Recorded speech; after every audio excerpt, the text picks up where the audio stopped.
একই জীবন। আমি দেশের বাইরে ছিলাম 2 দিন, তাতেই আমার জায়গা জমির যে হাল। তোমাকে কি কাজের জন্য রাখা হয়েছে, আমাকে উত্তর দাও।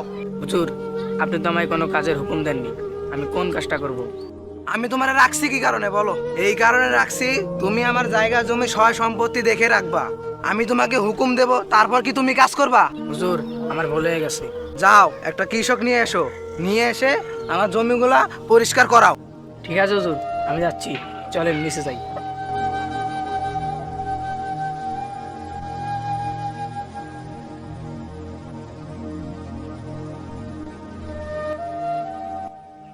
একটা কাজ বাজও নাই, এইভাবে চললে তো আমার ফ্যামিলির সব না খেয়ে মারা যাবে। হে আল্লাহ, তুমি আমার একটা কাজের ব্যবস্থা করে দাও।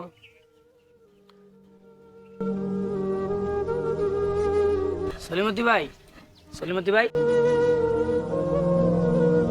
এ ভাই, ভাই আমি, তুমি কি আমার সাহেবের কাছে কাজ করবা? তোমার সাহেবের বাসায় কাজ করব, এটা তো আমার সৌভাগ্য। আল্লাহ, তুমি আমার একটা কাজের ব্যবস্থা করে দিলা, তোমার কাছে লাখ লাখ শুকরিয়া আল্লাহ। হ্যাঁ, এটি সব আল্লাহর ইচ্ছা।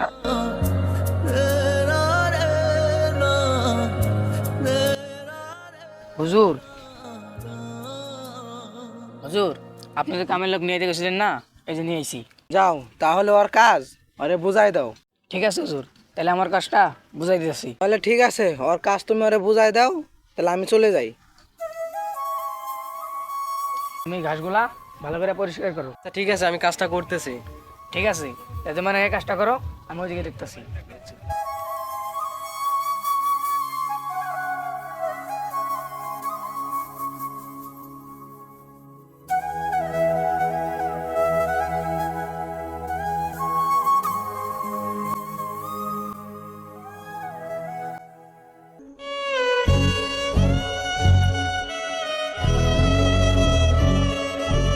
আমার জমি জায়গার যে অবস্থা, একটা ছেলে পেলে যা কোনো কাজ হয় না। এই জীবন কই রে, এই এদিকে আয়।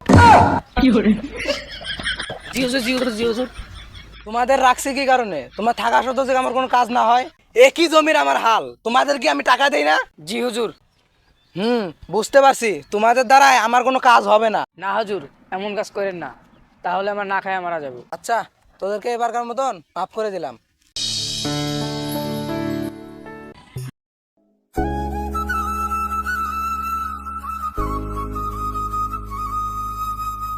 ওই সলিমতি, এদিকে আয়।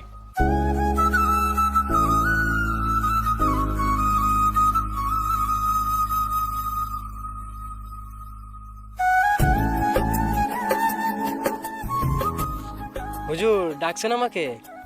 আমার একটা মানি ব্যাগ ছিল, সেই মানি ব্যাগের ভিতরে কিছু গুরুত্বপূর্ণ কাগজপাতি ছিল। তুমি কি দেখছো না পাইছো? না হুজুর, আমি এমন কাউকে নিতে দেখিনি। সত্যি করে বলো। হুজুর, আমি সত্যি করে বলছি, আমি নিজেও নেইনি, আমি অন্য কাউকে নিতেও দেখিনি। একমাত্র তুই এনে কাজ করস, তুই ছাড়া অন্য কেউ কাজ করে না, নিলে তুই নিছস। হুজুর, সত্যি করে বলছি হুজুর, আমি নেইনি। তুই নিছস, তাছাড়া আর কেউ না নাই।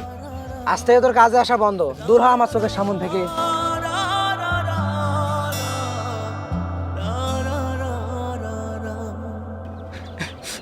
যাচ্ছি হুজুর, যাচ্ছি, তবে যাওয়ার আগে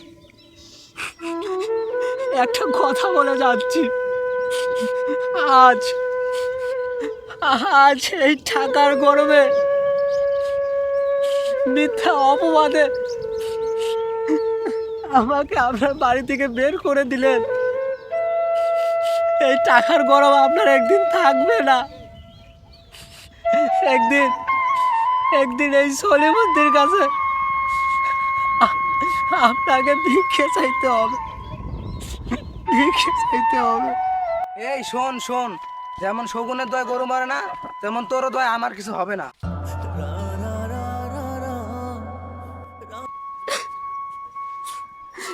আল্লাহ, সে বিনা দোষে আমার শরীরে হাত উঠাইলো। আল্লাহ, তুমি এমন কিছু করিও সে যেন তারা তারা ভিক্ষা করে বেড়ায়,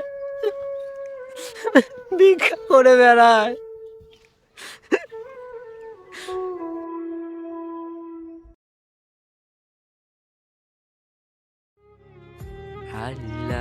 দে বাবা, আল্লাহ দে বাবা। আল্লাহ দে বাবা, আল্লাহ। এই গো, তুই উঠে গেছিস জানো ভাই।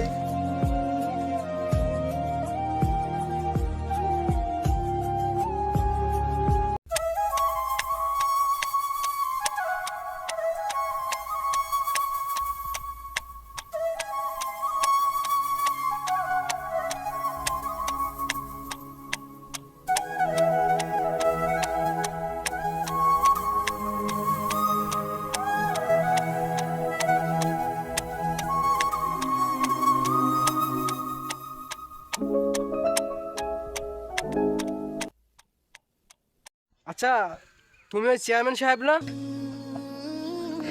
ও আমি চেয়ারম্যান সাহেব। তোমার এই অবস্থা কেন? আমার সব শেষ হয়ে গেছে। কান্না করিস না ভাই, পৃথিবীর নিয়মটাই এমন। ওই আল্লাহ চাইলে বাদশাকে ফকির বানাতে পারে, আর ফকিরকে বাদশা বানাতে পারে।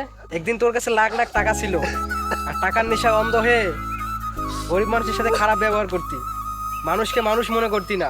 আজ দেখ, টাকার নেশায় আর গরিবের অভিশাপে তোকে কতটা ধ্বংস করেছে।